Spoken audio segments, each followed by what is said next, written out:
Hi guys! Tara, magluto tayo ng ginisang kalabasa na may sayote. Ayan guys, unang-una ay pinrepare ko muna yung mga ingredients, no? Inuuna kong isang kutsa yung karne ng baboy hanggang sa pumula ito at maglabas ng sarili niyang mantika. Ayan, nilagay na natin ang bawang guys. Ito ay ano lang guys sa mga isa sa mga lutong bahay na paborito kong niluluto kasi nga masustansya. Gulay, you know na. Ayan guys, ilagay naman natin ang sibuyas at halu-haluin lang natin yan guys. Hanggang sa medyo maluto yung sibuyas. Ayan. At ngayon naman guys, ay ilagay na natin ang kalabasa.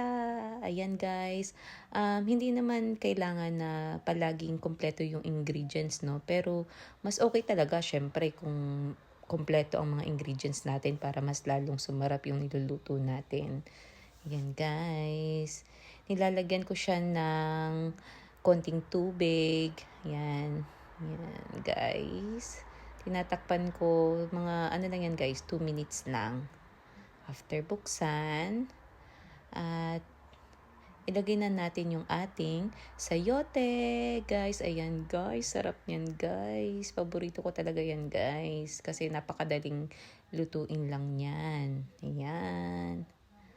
Halu-haluin lang natin guys. Ako yung tao na hindi masyadong mahilig sa seasonings. Pero pag bet ko, naglalagay naman ako guys. Ayan, nilalagyan ko lang siya ng patis para pampalasa guys. Ayan, at ng paminta. Ayan, mga pampalasa lang guys. Ayan, nilalagyan ko din yan siya guys ng konting bagoong. Ayan, ayan. Takpan at buksan. Ayan guys. Luto na ang ating ginisang kalabasa at sayote. Ayan, kain tayo guys. Siguradong masarap at masustansya.